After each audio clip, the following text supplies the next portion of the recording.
All right, I think we're live here. Welcome to the 29th episode of the Card Diary by Hobby S. Thompson. I am your host, Danny Cards, and thank you for tuning in because, as I like to paraphrase Jay-Z, you could be listening to any podcast in the world right now, but you're here with me. So, today, as of this recording, it is August 5th, 2023. So, happy International Trading Card Day. And when I checked earlier today, this podcast is at 983 listens across the 28 earlier episodes. Wow. And that's in the span of just 2 months, and it's thanks to listeners like you. Um, and the person's voice there you just heard, we're going to get to him. He is the special guest for today. So last week was the National in Rosemont, and my last episode was the recap of my time. And even though it was over 40 minutes long, I felt like I left a lot out. And one of the things that I did not mention was that actually did not end up going to any trade nights, as I had hoped to, any of the nights. And that's probably one of my biggest regrets because I know that so much time and planning goes into these events. And one was hosted in particular by the Wolfpack Network, which is spearheaded by the head of the table, Rob Girard, the sports card therapist, who is our special guest today. So if you listen to my podcast, I just don't see how you don't listen to his already because he has the biggest podcast in the sports card world. His podcast is the first one I listened to, and I got onto his radar when I told him earlier or last year, and this was true, that I binged his first 100 episodes in the span of 2 months, which I truly believe accelerated my learning about the hobby because I loved podcasts even before coming back to the hobby, and he has just such a great podcast. I have been fortunate enough to be asked onto his podcast twice, and so it was only a matter of time before he came onto this one. So let me just do a brief intro and then I'll let him kind of enter into the fray here. Rob Girard is a licensed psychotherapist by day and an avid sports card collector by night. He primarily collects iconic vintage cards with a focus on signed vintage cards, Eli Manning and various New York Giants, Mickey Mantle and various New York Yankees. That's like totally my mother-in-law, by the way. His podcast, Sports Card Therapist, has been going on for 2 years and has recently hit episode 200. So congratulations to Rob. I consider him a good person and friend in the hobby. He is the one and the only Rob Girard, the Sports Card Therapist. Welcome to the pod, Rob. Man, how you doing? It's great to be on. I appreciate you asking me. And so how do I address you now? Do I address you as like Hobby S. Thompson or Denny? So I'll always be Denny. The Hobby S. Thompson is the hat I wear. It's the Yeah. podcast hat I Yep. wear. But just go with Denny because it's just it's another persona that I created to kind of get into this podcast mode. But yeah, it's just because of that Hunter S. Thompson guy that I've created that. Absolutely. Yeah. But thank you so much for being here. I mean, it's so surreal to me because I've listened to you so much and I've talked about this thing. I don't know if we're going to be talking about it today, but like this parasocial relationship that's created where based on your content and it's a one-way street really. I feel like I know you, but you don't know, like, until we got to know each other more, you didn't know me. And like it's such a weird thing where I'm kind of going through it too. When in national, people are coming up to me like thinking they know me, and their profile pics, they don't have their face. So I'm like, hey, how's it going? And it's like until they tell me what their Instagram handle is, I'm like, oh, now I know that we've DM'd. So it's really surreal. I've listened to you so much. I've been on your podcast twice, and now that I have my own podcast, to have you here is truly surreal, and I really appreciate you making the time. Well, I appreciate that. And I appreciate everyone that listens to all all content because I consume a lot of content myself. It's most of the time I don't even listen to an episode of mine back. I totally one take it. I never Hmm. go back and edit it. I never take out Yep. the ums or the or if I sigh, even if I sneeze, I'll leave it in. Yeah. And so I don't even go back to listen to my stuff. But I still though make time to consume probably depending on the day, but probably between 1 to 3 hours of content a day. A Wow. day. Yeah. So it's definitely a lot. And I know that the people that I consume and the Hmm. podcast that I listen to, I truly feel like I know them as well. Right. It's so yeah, I love it. I mean, I love when people come up to me and they say. So I had an employee of, ISA grading with Jason Kuntz. Yes. So I had one, like, his childhood best friend, who now is like the president of the company or something. He Mm. comes up to me at the national. He's like, "Hey Rob, what's going on? You don't know me, but I know your daughter loves Frozen cards. Oh, Disney, the yeah. Frozen movie." He goes, "Here are two ISA graded Elsa and Anna cards. They're tens. Here you go. This is for your daughter." And I was like, "Oh my god!" So it's one of those things where I feel like I rarely have ever mentioned my daughter. Hmm. Really, either of my kids. I'll mention, maybe I have, two kids, but very little. It's in passing. So the Hmm. fact that I might have mentioned ripping open packs of Frozen cards with her like 3 months ago. I might have mentioned that for 10 seconds. And all of a sudden, this guy remembers it and approaches me at National with a couple cards. So it's amazing. This hobby is incredible. And the, the, using the podcast as a way of not only communicating, but educating and entertaining, it's Yeah. unbelievable. It, re- Unbelievable. it really is. And speaking about your family, I did notice in your Instagram page that you posted earlier today, which is even more why I appreciate you being here. Is you went to, was it a Yankees Stadium game? You went to Yankee Stadium. Yeah, yeah, yep, yeah. I was at Yankee Stadium all day today. I'm out in the sun. It was nuts. But All and right. what's crazy is I Yeah. actually got the tickets in Mm. a huge card deal. A huge card deal. This guy wanted to do half cash, Yeah. half trade, but with You okay? Yankee luxury box Yankee tickets. I saw those pictures. I mean, you were Yeah, you were right at which line was it? Third base line or third first base base. Yep. line? Oh my goodness, Yeah. that No, was a it was luxury great. box. Yeah, yeah. No, it was phenomenal, and I'm not trying to floss because I'm not a luxury seat kind of guy, but Yeah. by any means, but yeah, great time, and my yeah, my family and incredible. I So were yeah, my family and I were lucky enough to go to like a Wizards game in the luxury box with my kids, and I ooh, told and it was not because we bought them, it's because we had a friend who won it in an auction, one of those charity auctions, and she invited a bunch of people, so we were just fortunate enough to go. And I told my kids, listen, we are not luxury box family. We are you when we go to these games, we will be sitting in the upper level, and like we're not going to be getting these luxury box. And so of course they're just like loving it, and I'm just like, just don't get used to this, kids. Don't get used to this at all.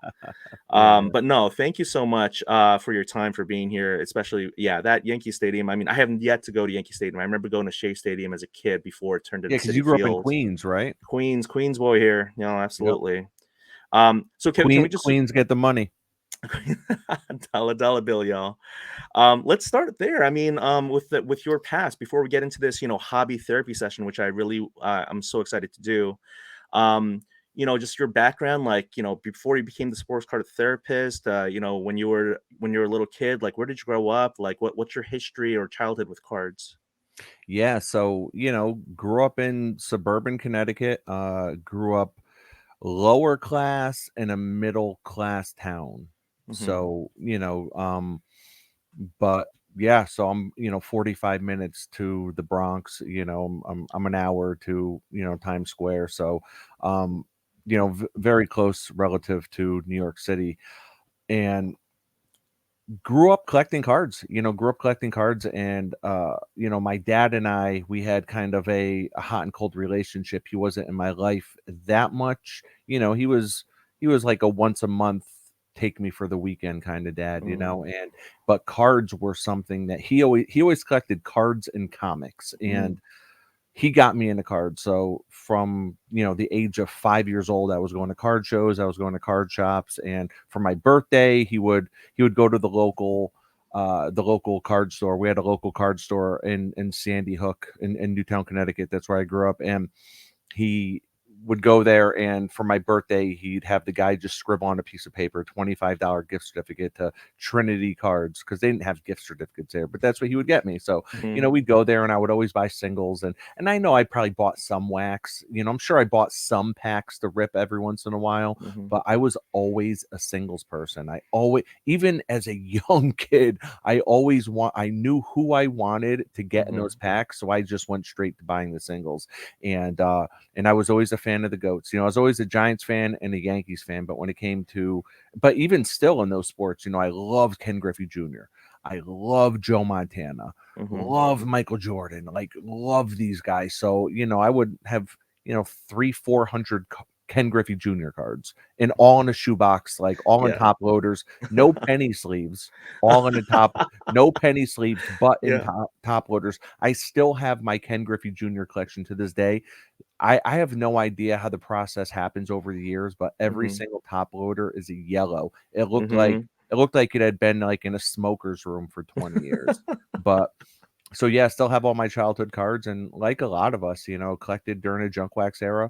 Yeah. Got out as I, hit middle school, high school, and Mm-hmm. came back in 2010, and I was buying up cards. Never found a community though. Never Yeah. found the hobby, but was buying up a lot of cards. And 2014, same thing. I was buying up a lot of cards, a lot of signed memorabilia, and Mm-hmm. just completely decking out my office with just signed 8x10s all over, signed helmets, cards, and it wasn't until right at the beginning of the pandemic when I said, you know what? There's got to be some sports card podcasts out there. And I found probably 3 active ones. I found like 10 inactive ones that were no longer putting out new episodes. And I Mm-hmm. found like maybe 3 to 5 active ones and really just started binging those and took the deep dive into Facebook groups.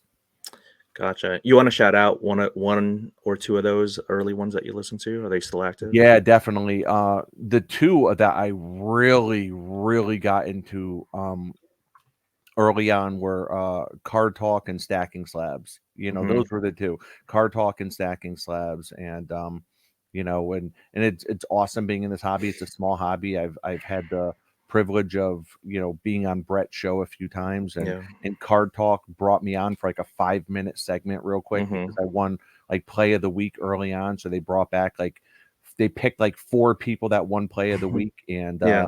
they brought me on and talked to them for a few minutes. And but so the hobby's so small, but Yeah. yeah, those were It's definitely big, the two right? shows, definitely the two So shows that I started binging. yeah. So thank you. So Card Talk that's the one with Tyler and Lou. Is that right? Yeah. Yep. Okay. So shout out to Card Talk Pod. Shout out to Brett. I listen to his stuff too.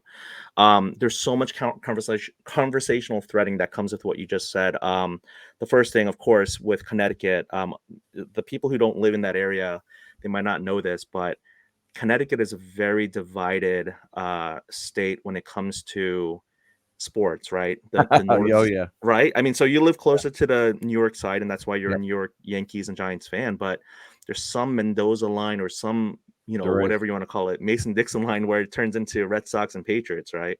Yeah, yeah, definitely. And I think, northern, mid to northern Connecticut, you're going to get all Patriot and Red Sox fans, and Mm-hmm. mid to southern Connecticut. And I'm southern, I grew up in Yeah, Fairfield County, really, Fairfield. really, I mean, like right in that little, right in the bottom left where like that little nub sticks out of Connecticut right there, and like I said, grew up going to Yankees games, grew up being a 40-minute drive at the most to the Mm-hmm. Bronx, so my dad, Wow, would take me quite often, and it was a good time, good that's childhood memories awesome. for sure.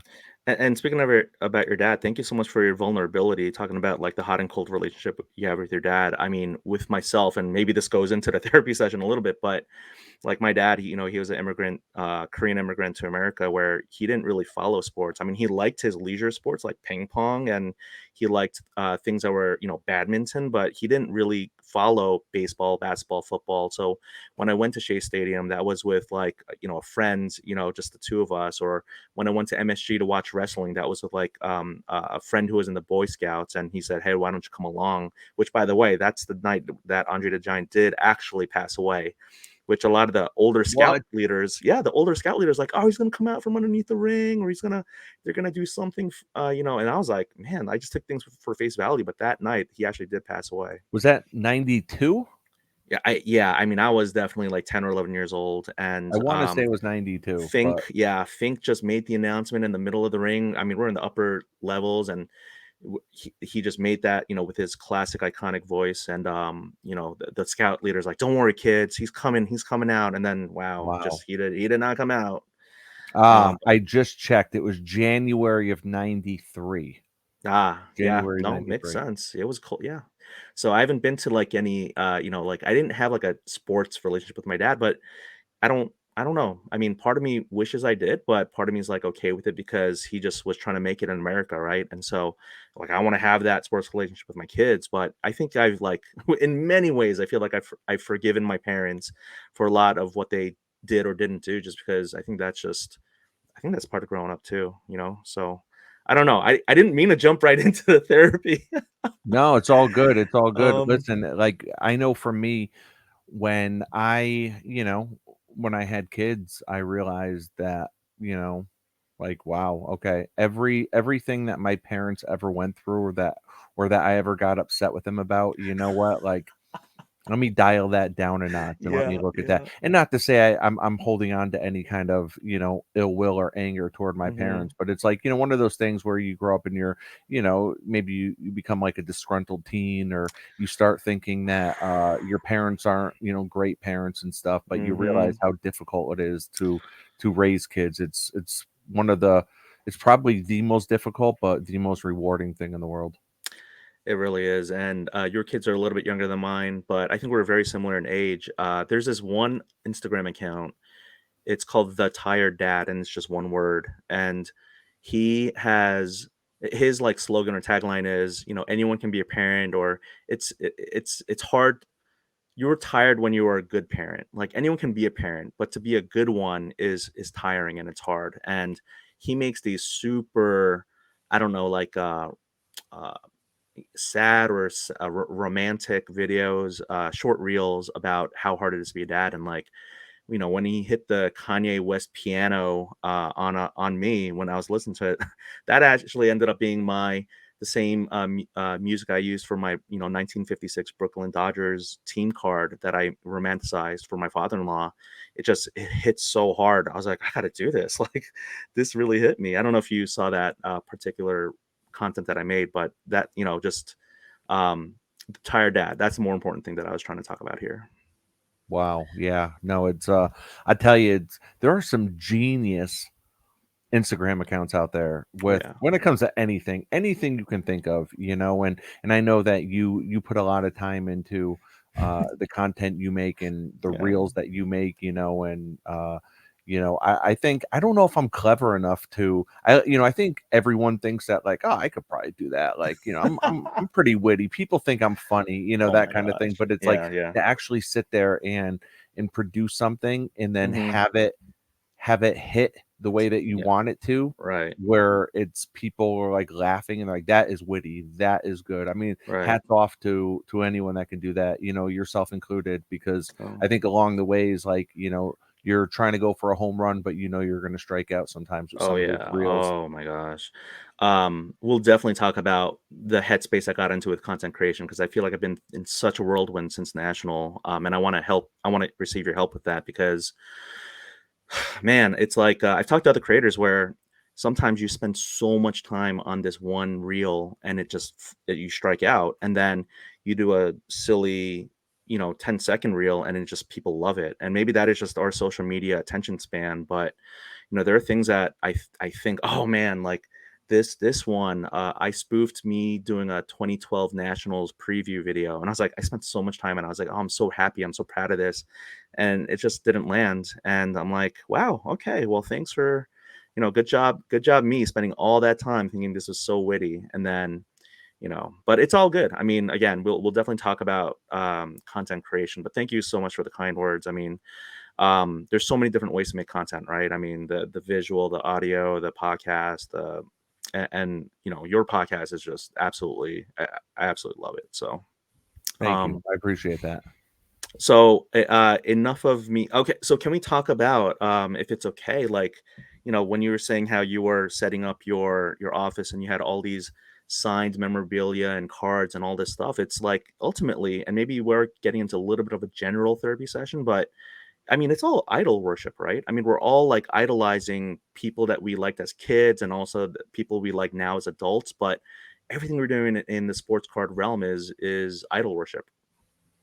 um Yeah, I don't know if I see it that way. I'm sure in some instances it might be, but I know for me, when I look at the people that I collect, it's people that and players that or athletes or celebrities that bring me back to a time. I'm nostalgia drives my collecting. So when I watch the NBA finals and Tyler Hero goes off for, or in the playoffs when Tyler Hero goes off for 40 points and almost Hmm. like a triple double, I've never owned a single Tyler Hero card.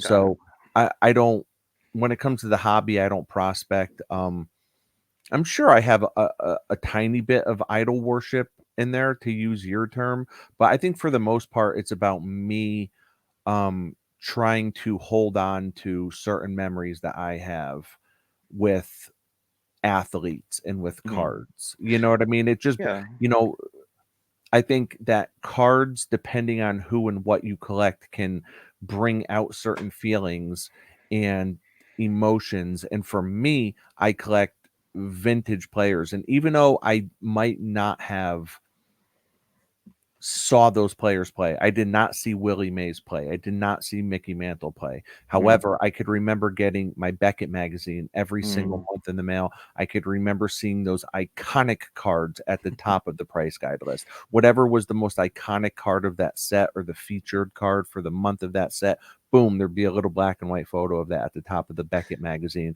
Yeah. I could remember going to card shops and seeing a card for, the card I wanted was $15, Hmm. and I could remember seeing a Mickey Mantle or Willie Mays for 300. I could Right. remember my father being so over the moon happy to buy a Mickey Mantle card for $60. And the Mm. reason why it was 60 and not like 120 is because it had a big ink blot on the back of it. But that was cool with him because that was his Mickey Mantle. And I wish I knew where that Mickey Mantle card was because I would cherish that thing forever. So, Yeah. I think like me collecting Mickey Mantle, it's more about my father. So if there Yeah. is an idol worship, I think it's more about father than it is Mickey Mantle. And Ooh. I think when I collect other vintage players, it's more about just absorbing and idolizing the history of the game more than it is idolizing the athletes, if that Mhm. makes sense. No, absolutely.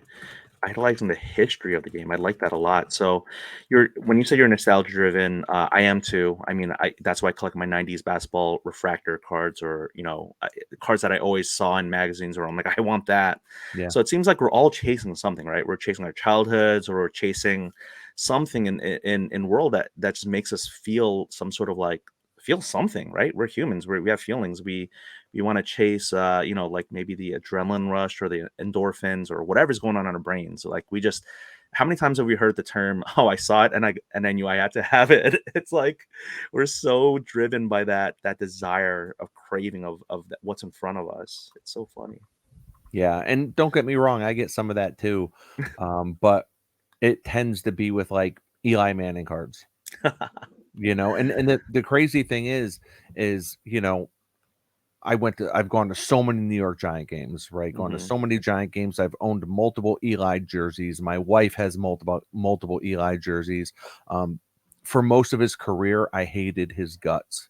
Even after getting the two rings, he was one of the most frustrating players I've ever had.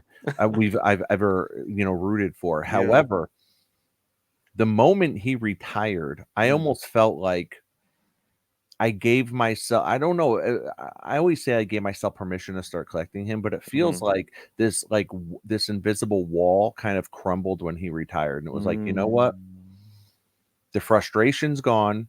His lack of mobility is off the field. His terrible decision making's off the Mm. field. He got us two rings Yep. against the greatest NFL player of all time. Yep. Yep. So, I mean, there's so much to appreciate there.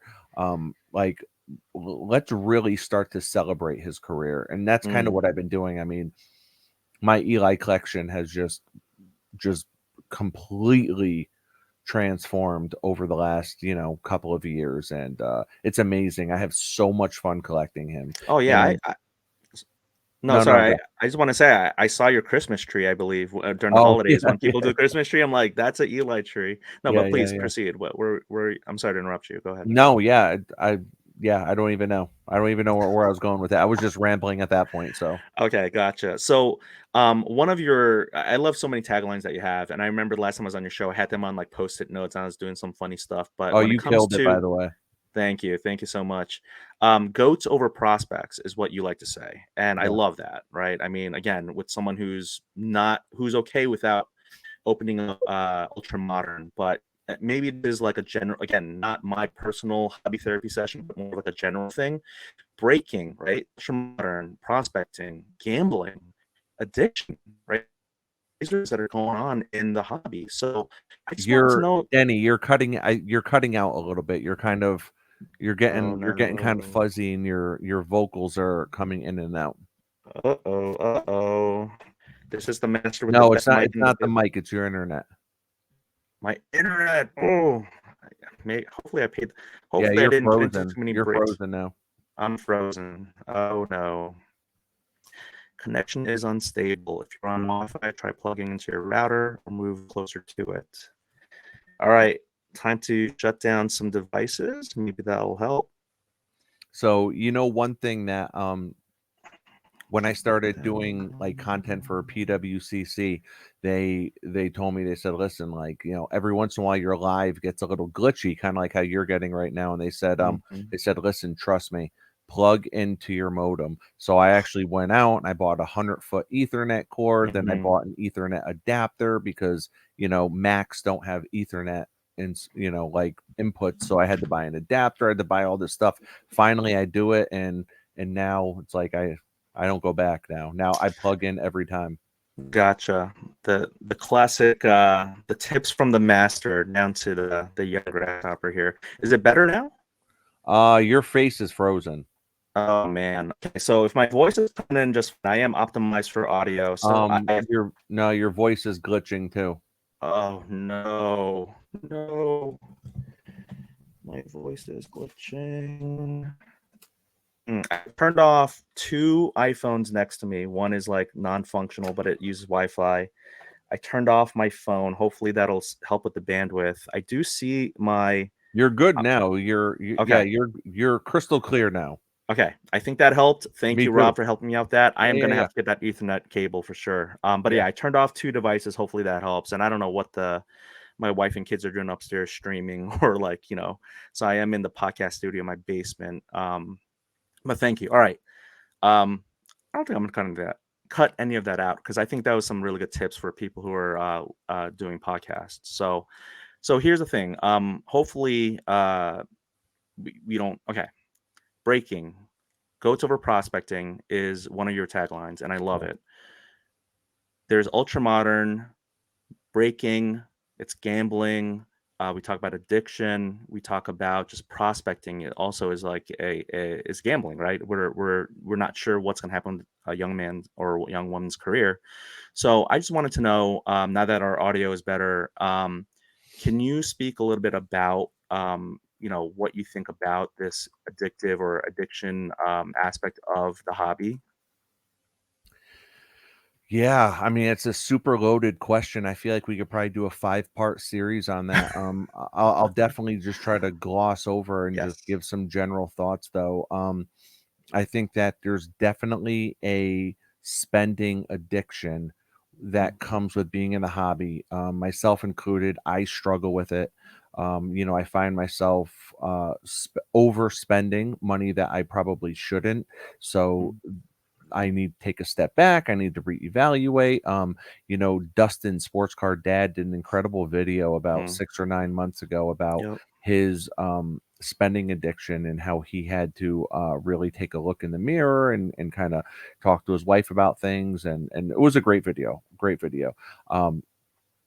So yeah, I think that there's a big issue, when it comes to spending. And I think that if you feel like you're having an issue, there are many things you could do. You could, write out a budget, you could do a spreadsheet, you can make a list of, your available funds each week. And if you're going for a bigger item, try not to spend. You can I've had people log on to eBay, delete their entire watch list. I've had people delete Mm, the eBay app in general. I've yeah. had them, do all sorts of things, right? So I think if you are overspending, you probably know it in your gut and you probably know it in the back of your head. I would say look into addressing that for sure. As far as the gambling aspect goes, yeah, I think that's a part of the hobby that I I'm not out there banging the drum against it because I don't want to, seem like I'm just trying to rally against something that I'm not into. By no means am I knocking people that, do modern, and I have flippers on my show. I would say probably 10 to 20% of my interview guests are people that flip, and we talk Hmm. about it, and we kind of do a deep dive into it, and they talk about how they're able to make such good margins, and I talk about how um just all sorts of things, right? So one thing I would say though is prospecting, without a doubt, is a form of gambling, and I think there's a lot of money to be lost on prospecting anyone. Now, there's definitely some money to be won, but I think that is in such a small percentage of the actual prospects out there. And I think at the end of the day, when you look at big picture, yeah, I think probably 99% of cards are probably going to be close to worth nothing, Mm, 20 to 40 years from now. I mean, I yeah. look back at a set, say from 1970, right? Say a Hmm. 1970 basketball, baseball, whatever the case. And there are not a ton of big money cards in those sets. Mm, So what that tells me is that even 50 years from now, some of these cards are not going to be worth a ton. There are people out there that are spending huge money on a player like Wemby, right? And will right. continue to spend on Wemby, right? Or Hmm. continue to spend on Justin Fields or Sam Howell or any of these, prospecting quarterbacks, right? And they Wemby would probably give his left arm to have the career that someone like Dwayne Wade has, Mm, right? Or had. So Dwayne Wade, though, even though there's a solid collector base for him, hmm. he's worth what? His cards go for what? 1/100th of LeBron? Yeah. Literally 1/100th, because they're easy to compare because they were in the same sets, same Right. rookie year, same set. So when you look at like the 2003 Hmm. Right. The exquisite RPA. RPAs, I mean, Right. you'll have a LeBron go for a million, right? You'll Hmm. have a LeBron go for a million and a Dwayne Wade will go for 35K. Yeah. So point being, like, you could have, and now all those prices have come down. I mean, the LeBron you could get for maybe 200K, and Hmm. the Dwayne Wade is what? I don't know, a couple thousand. So point being, you have a guy like Wade who is arguably a top 20 player ever, Mm, ever, and his cards are barely worth not much. It's right. only if you have the top 1% of his cards. So I feel like I'm kind of rambling here, but point Mm, being is when you're putting money in these big name quarterbacks, or you're putting money in this NBA rookie class, it's more than likely none of them will have the career that Dwayne Wade had. yeah. Yet people are flipping 80K cards of these players, 150K cards of these players. And even if they go out and have a really good career, their cards are just going to continue to go down. So it becomes a game of playing hot potato because no one Oh, wants to right. get stuck holding the card. So I've talked with so many flippers, over the Yeah. years, and I'm convinced that half of them, half, probably less than that, probably 20% of flippers really, really know what they're doing and how Mm, to make money on it. They buy, mm, they just have their margins that they meet, and that's it. The other 80% of flippers that buy these like high end RPAs and then just try to flip them, they just they're trying to acquire that rush of actually owning that card for a week and then flipping it, because probably in the back of their head they are praying with their fingers crossed that they can move this card at the national. Man, I hope I move this card at the even if I break even, I don't care. I cannot have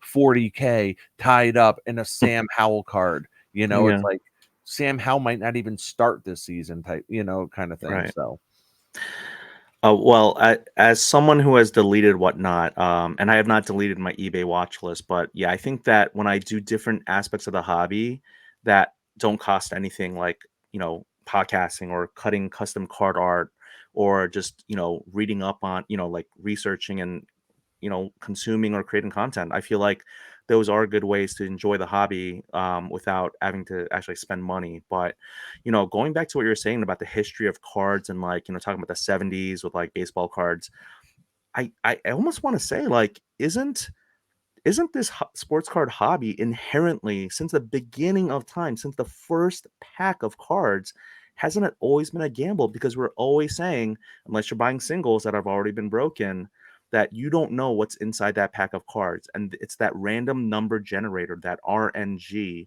that we just chase. We're like, I remember as a kid, I'm like, I wanted Michael Jordan. Let's see if I get a Michael Jordan in this pack. I just spent, $2 on this pack. Didn't get it. Let me try again. It's like you're almost like that that character, who was that guy? Now I can't remember his name, but in Tin Cup, right? um you're like, oh, I didn't get onto the green, let me just give me another shot, and the 6 shots in, and I don't watch golf, but why am I Kevin Costner, that's his name. yeah, Jeez, yeah, Kevin Costner, my brain is like, come on, you can get there. But Kevin Costner with Tin Cup, he's like, just give me another one, let me hit another one. And that's me as a kid, just being like, all right, didn't hit Michael Jordan, give me another one. And it's like, that's the gambling, right? But it's just that it's so much more higher stakes now. It's like, it's not $2 packs, it's like 50 $100 packs. Oh, I didn't hit it. People don't even buy packs, they buy boxes. I mean, I remember as a kid, I didn't even know what a case hit was, right?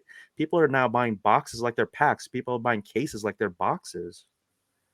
yeah. And I mean, why are there bells and whistles going off at card shows? Why are there roulette wheels at card shows? To me, it Yeah. doesn't make any sense. And I don't care what they say. They could say, oh, it's geared toward adults, it's geared toward adults, but there's no way you can tell me that it is not geared toward kids. Mhm. Mhm. And the thing is that I think the thing that scares me is I love when I see a father or a mother with his son and daughter, and they're collecting, and they are actually collecting. I have a friend, Nate, on Instagram. He's at in Cardboard Veritas. He was at the Okay. National this year with his Mhm. son, and they're walking around and they're collecting, and Mhm. his son was buying and selling some, but uh, I know that his son collects, and he collects Mhm. vintage, which is really cool. And obviously Nate, his father collects and stuff like that. Um, but I get worried when I see these really young kids that are buying cards just immediately to try to flip them, Mhm. because, and don't get me wrong, I know that there's probably some good aspects there. It's about money management. You're learning how to, you're learning about transactions. You're, learning all this stuff. But to me, the reason I came back into the hobby as an adult was because I truly enjoyed collecting cardboard. Yeah. I think that if I was doing quick flips all the time as a kid, I could promise you that my hobby experience would be very much different as an adult if I would have ever come back. Yeah. No, absolutely. Again, I think I said this in the last episode, but when I saw this line of kids, because the sidewalks, it's you can't just walk in a big old clump. You have to walk in a line. They had all these teenagers had these Zion cases, and they're walking in a line, and it almost seemed like that scene in Zootopia with like all these little hamsters with their briefcases walking around, and I'm like, these kids are just like little businessmen, and they have collections that I will never even touch, because I don't even know, is it their parents, or is it they're mowing the lawns of like like the richest people in the world. But I mean, yeah, these are not kids. I mean, really, like, they're just small businessmen. They're They're, savages. yeah, they're boss babies. It's crazy. Boss. So yeah, yeah, you're gonna be into that a lot with your kids getting a little bit older. But here's the thing. So I know I only have you for an hour. We're already 40 minutes in.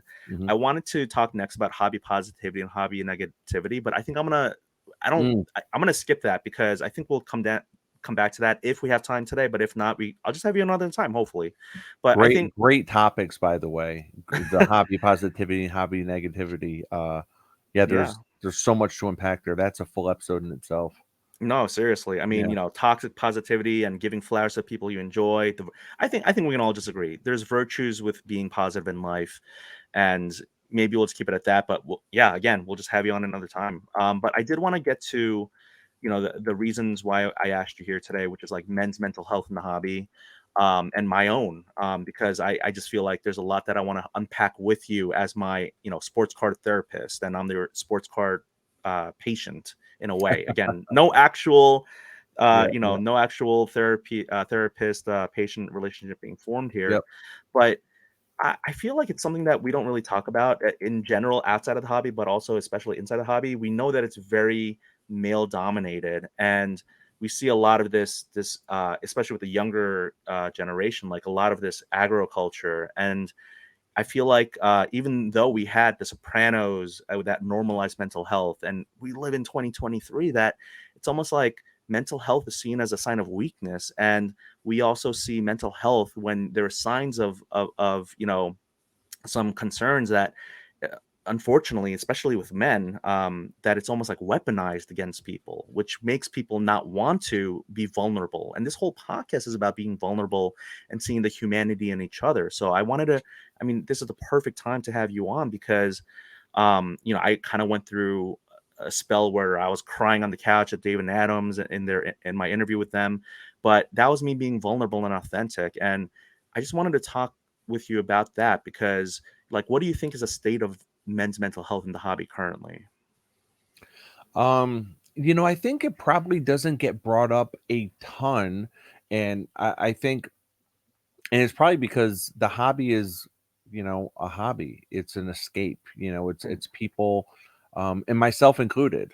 Don't get me wrong. I'm a licensed psychotherapist by Mhm. day job, and I know that's like my moniker, sports card therapist. But by no means am I coming in here trying to, preach mental health awareness and shove it down Right, people's throat. right. On my podcast, I kind of just like sprinkle it in, and I don't even Sprinkle. I rarely will ever be like, well, guys, well, men, you should, Hmm. look at your own mental health and take a look in the mirror and try to, think to yourself. For me, it's like attraction rather than promotion. So Hmm. I'll talk about it like impersonalize it, and just kind of throw it out there and maybe leave a bread trail to people, but I definitely try to talk about like overall just wellness and self-care without a Hmm. doubt. So I think in the hobby, it's probably not talked about much because people are here as an escape. And Hmm. when it comes to mental health, those are conversations that can be uncomfortable conversations. They can be mood killers, right? So Mm. so by all means, I'm not trying to preach that in the hobby, but I think you brought up a couple good points when you asked me just about like spending and gambling and stuff like that. And for me, um, that's a big thing to be aware of is the overspending, Yeah. and so when it comes to mental health, they say that if you're stuck in the past, that's Hmm. typically depression, and if you're stuck in the Right. future, that's typically anxiety. Now, Mm. there's no absolutes in this world, so it doesn't always line up like that. So if it don't apply, let it fly. But so when people, I think, are stuck thinking about the past, I think that, you know, it's something to think about, right? And I know for me, just in my life in general, um, I treat it like an automobile. It's like the windshield is there for a reason. The windshield Hmm. is big and huge right in front of you for a reason. Hmm. And that's because for me, I need to always kind of be looking forward. Hmm. However, we do have a rear view mirror in our car. So Hmm. that way we can glance from time to time to see what's behind us and see where we've gone. So Hmm. it's good to glance in that rear view mirror. But for me, in my personal life, I try not to live in that rear view mirror because Right. that's gonna, ruin everything I have going on in the here and now and in front of me.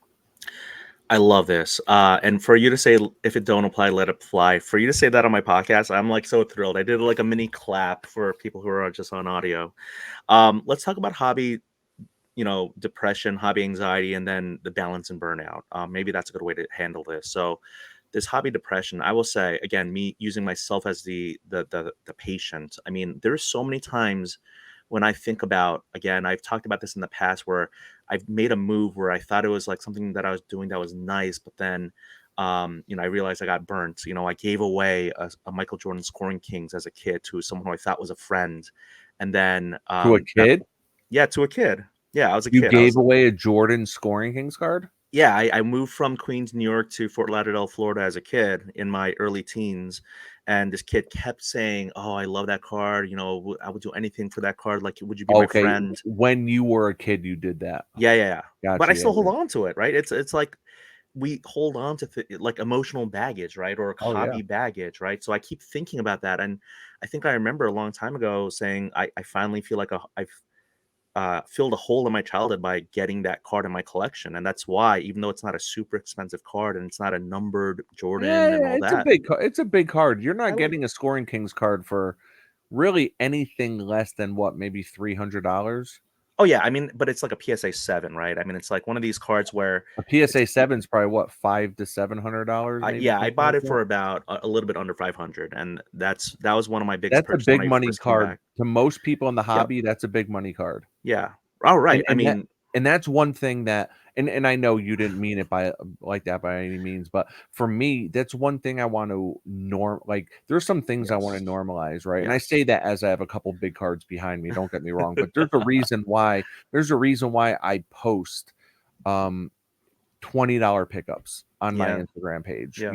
because we trying to keep up with the Joneses is insane, and that in Yes. itself can be a mental health disorder, Yes. trying to keep up with the Yes. Joneses. So for you to minimize, and for you maybe it is a small card, I don't know, but for you to Oh, minimize no. like this Jordan scoring Mm, Kings card, yeah. and you paid $500 for that, that is most people's threshold. Most Yeah. people do not go over $500 when it comes to Right. buying a card. So that's a big card, man. No, thank you for saying that. And believe me, as a low end collector who's actually trying to normalize low end, I mean, when I think about that $500 threshold limit, I can literally count on one hand how many cards over $500 that I have, and three of them are pack pulled as a kid. You know what I mean? Wow. It's like Yeah, yeah, yeah. I don't dabble in mid end and high end at all. Like when it comes to my limits and I've talked about it very clearly with my wife, and we've had some really good discussions about finances and all that. It's I definitely it is a big card, and I think when I'm not trying to poo poo it. It's more of like me thinking, yeah, it is a little bit of like you scroll through Instagram and you just see these massive cards, and it almost, I've said it in a past episode where it's like you almost become numb to the numbers. It's like we just become so accustomed to cards being several $1,000s. And really, like when you think about it, it's achievable by only 5 to 10% of the total number of participants in the hobby. Oh yeah. Easy. And Yeah.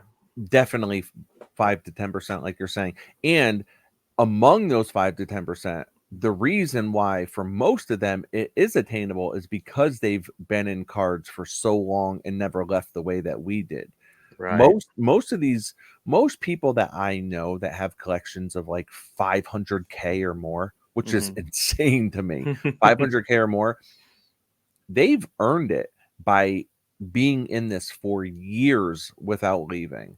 There were a lot of people, at the beginning of the pandemic when the market just completely flipped over. There were a lot of people that became overnight millionaires, where, Hmm. for 30 years, they've just like collected and got up to like maybe a 50 to 100K total. And all of a sudden, before you know it, they had certain cards that just, 5 to 10x. And it was like, whoa, this is different. So among those 5 to 10% of people that you're talking about that dabble in like four figure and more cards, Yeah. most of them only are able to do that because they've been in it so long. Yeah, no, it's incredible. Yeah, the histories of the way people came to their collections, absolutely. So, what's really interesting is I am really sure, unless some of these people are true, sadistic people, but I imagine that a lot of the people who post these big cards aren't trying to do it for people to get jealous or envious. They just want to share their cards, and they know that they're big cards, but they're doing it because they're proud of their cards. But it's almost like this great and bad thing about social media, right? It's great that we have social media for the community aspect. Like you and I think what's great is you and I both came back into the hobby as young adults, and we just left after that. But some people, they were teenagers, and then it's like they're 40 and then they're back. But we had that little period where you and I were both wandering in the desert looking for an oasis, right? A mirage of an oasis, looking for our communities, and we didn't find it. And we're back here. And the reason I feel like I'm so infatuated and in love with Instagram is because that's where my community is. I'm not in Facebook. I mean, I have accounts, but TikTok, Facebook, YouTube, I just don't have my communities there. I love my community on Instagram. And so when it comes to this aspect of that's all the great of of social media, but then the bad is, look at outside of the hobby. We have people who are posting vacation photos that make us want to be like them. The classic, like you said, keeping up the Joneses, luxury items, cars, watches, just posting like the most luxurious things, and we're all like, we want that, I want that. You go to your partner, hey, we should go on vacation to the Bahamas and do this. And so there is that keeping up the Joneses aspect that I think is so harmful and detrimental from social media, right? Yeah, and I think that's just one of the downsides of social media. And there's been plenty of research done to Hmm. know that and I don't know if it's Zuckerberg himself or if it Hmm. was his team. I'm sure he played a massive role in it, but Hmm. they crossed this bridge where they realized, like, wow, this like button is setting off the same types of chemicals in people's brains that a hit of crack cocaine does. Mm. Right? Like hitting that like button is like a mini hit of crack cocaine. So every time you get a notification, every time you see that someone's liked your status, anytime that someone shared it, it really is in that same neighborhood of taking a hit of crack cocaine, which is Yeah. insane to me. The same parts of the brain light up, and we release the same kind of dopamine Yeah. in the same kind of school of thought as that, which is nuts. And from the research I've done, it's that Facebook knew exactly what they were doing. They kind of discovered this and they said, okay, we're going to hone in on this now. So Well, we got to. I guess this is where I get into the patient's chair because, I feel like I've had this really big rush of mini. I'm not gonna like minimize it. Like I became like a little bit of a mini celebrity figure within the hobby where people loved my national content and people were talking about me in podcasts and mostly positive tones. But then I also was getting some negative feedback. Oh, you're a clout chaser. I mean, I won't even use some of the curse words and the mean things people said, but the thing that I can easily say that I want to talk about right now, I guess, is clout chaser. And I felt so weird because I'm like, I'm just posting things I like, and I'm posting not even for things for people to like. I'm not chasing the algorithm. I'm just documenting my own journey for like everything I do is like kid friendly. I want my kids to be able to watch it. Like maybe there's one or two curse words in the entirety of my feed, and it's just because I want, like, especially when they were like vacationing or I was in Chicago by myself and I'm in Rosemont and they were back home. I wanted my wife to show my kids this is what I'm doing, and some of it's silly, like eating a lot of shrimp. People are like, "Oh, you're cloud chasing." It's like I think I'm just having a good time and I'm just sharing it with people. But if I'm being very honest with myself, do I feel that crack cocaine rush of dopamine when my phone goes off if I don't turn off my notifications? But if I have if my phone is not on silent and I hear my phone go off, does my head not go, "Ooh, someone liked it"? I will very much admit that has yeah. happened to me. It really has. And I've had conversations with friends and fellow content creators and of they make podcasts and they do whatever. And they're like, I don't even care if people listen to my stuff. I'm just kind of putting it out there. I'm like, whoa, whoa, whoa, whoa, Hmm. whoa. Yeah. Right. Hold on, hold on, hold on. Right. Let, Yeah. let's talk about this for a Yeah. minute. And I got like direct. I'm like, you are full of but I said it. I'm like, you are full of it. You're trying to tell me that Yeah. you don't care if anyone listens to your stuff. I'm Mhm. not saying that it's keeping you up at night. I'm not Mhm. saying that, um, you know, anything, you can rattle off. But Mhm. without a doubt, if you didn't care if anyone listened and you were doing it 100% for you, you'd Mhm. record it and not release it. Yeah. Now, I think, I was being a little harsh with this guy because he was really digging his heels in, like, I don't care if anyone listens. And I'm like, no, dude, I think you do. Like, Yeah. admit it. I know Yeah. I care. If I felt like no one was listening, and I really, even worse than getting negative feedback, I got no feedback. If it was just crickets for 2 straight years, I can't imagine I would keep putting out content. Mhm. I just can't. I think there's a part of it, without a doubt, where we want approval. When someone says, like, "Man, great episode," or they can quote an episode, or there's things that Mhm. stick with them, to me, that feels good. And Yeah. even though over the years, I might have slightly got desensitized to people complimenting or commenting on the podcast, it still feels good, right? It Mhm. might not Yeah. feel as good because it happens more often now than when it did when I first started. I could Mhm. remember posting an episode and rolling over in the morning, knowing a new episode just was released a couple Yeah. hours ago, rolling over while still in bed and opening up to look at the streams. And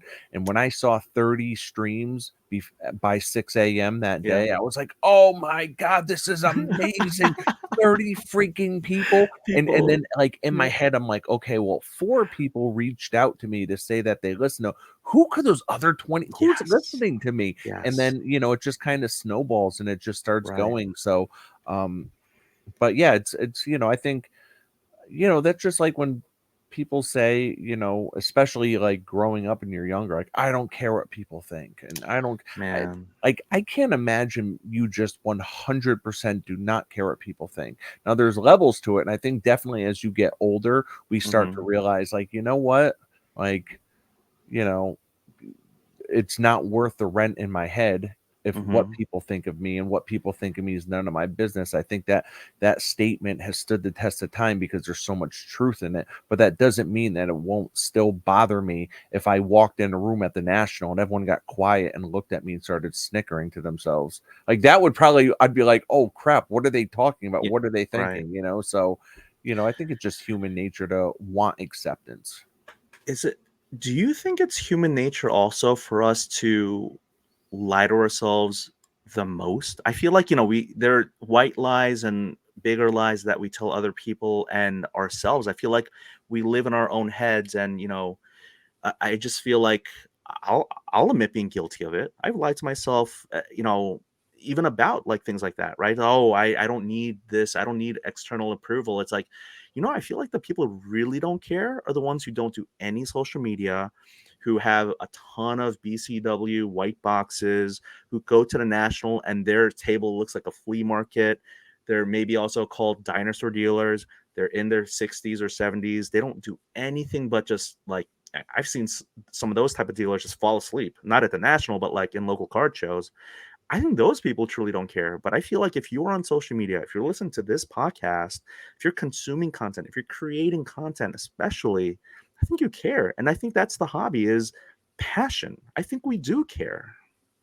And yeah, and very well said, all very well said. And you mentioned, lying to yourself and staying up in your head, right? I mean, it's like, for me, I feel like it's really good just in life in general, not even in the hobby, but just in life in general, to treat your head like a dangerous neighborhood. Like, you don't want to go there alone. So, that's why it's good to, whether if you're in the hobby or outside the hobby, to really have a wolf pack. Like, you are who Mm, you hang with. And these are such cliche sayings, but I stand by them. I talk with them with the clients, I talk with them with the inmates I work with, I talk with them with my friends, with my family. Like, you are who you hang out with. So if I'm here, I'm married, I've been in a relationship now with my wife for 15 years, we have 2 mhm. kids.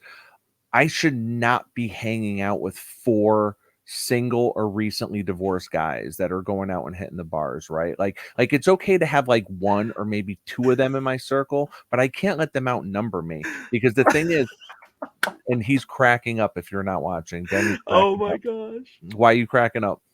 I should not be hanging out. I mean that no, it's please continue. I'm not trying to So interrupt you. It's so no, yeah. good. So when you talk about like lying to yourself about like, caring what people think or, Mhm, whether or not they're consuming your content, if someone's commented on it or not, for me, that's why it's been important when I got in the hobby, the same way like I do in life. Like I want to surround myself with good minded like spiritual beings, right? And mhm, I'm not saying that like the wolf pack, my hobby wolf pack, it's all these spiritual and spiritually enlightened guys, but I'll tell you mhm. what, they are incredible men, Oh when yeah. it comes down to it. Yeah.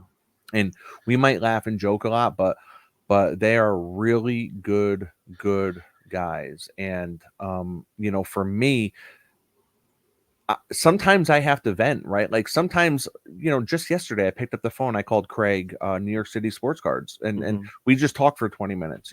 I talk to Ken sports card lessons almost every single day. Tony from Cousins Collectibles, I call almost mm, every other day. I call Tony just to kind of BS for 20 minutes. And a lot of it is because I have so much going on in the hobby with like mhm, hobby stuff. And so much of this continues to be new for me. So even though I've mm. been in the hobby, I've been back in the hobby for years. And even though I've been making content for coming up on 3 years, so much of it is still new to me, whether if it's opportunities, whether if it's conversations, and I can't be stuck in my head with that kind of stuff. So, and my wife doesn't know enough about the hobby Mhm. to really for me to be able to like run it by her. So I need men who are in this hobby who will keep it 100 with me. Those are the kind of guys I need. So Or if I'm yeah. like, listen, this company just reached out to me and they want to like sponsor my podcast and they want me to Mm, read an ad, like what do you think, like if you were an outsider and you're listening to my podcast, how would it sound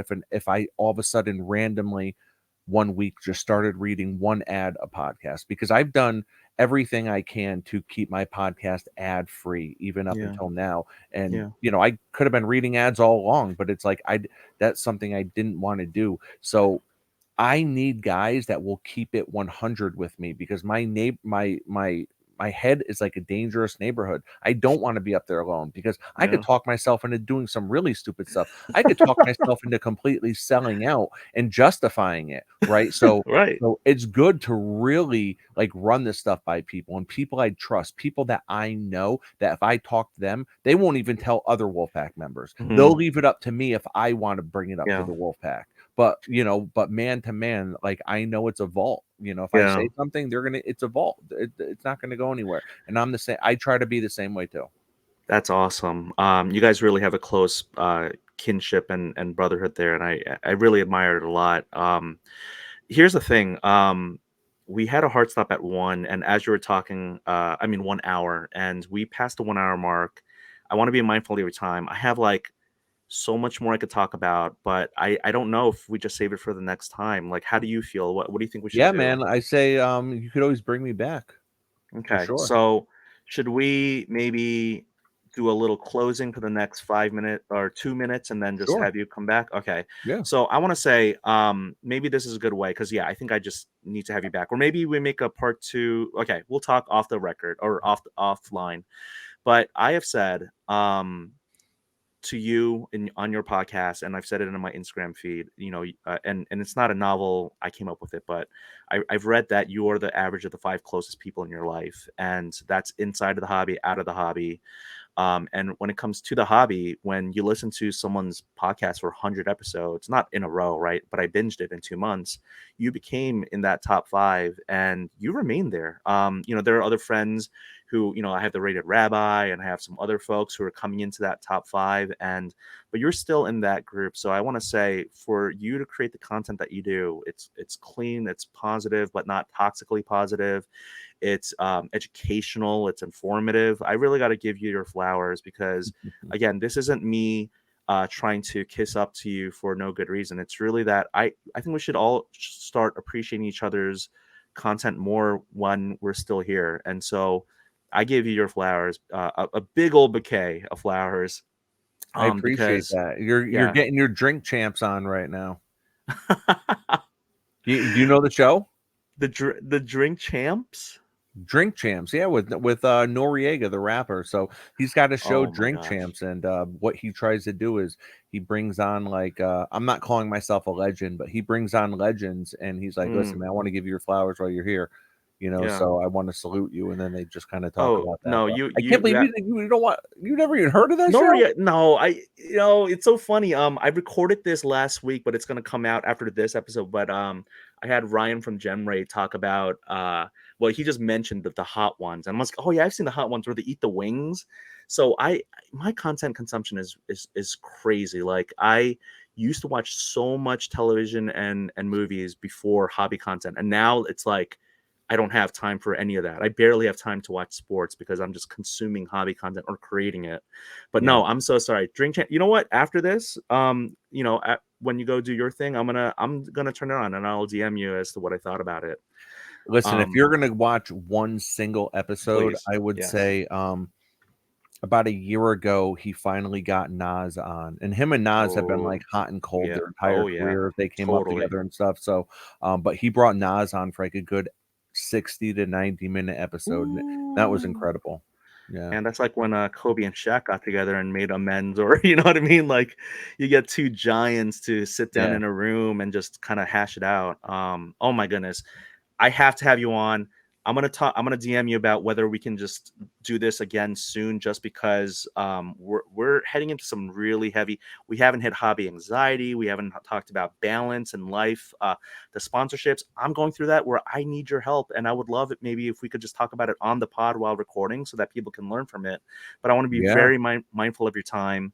So I'm gonna. I guess I don't have a great way of ending my podcast other than just saying goodbye to my international listeners. So could you and I both say the goodbye in Australian, which is hooroo? Sure. All right, guys. Thank you for listening. Hooroo. Yes. Thank you, Rob. Hooroo. Thank you, Australian listeners. And we're going to have you on again real soon.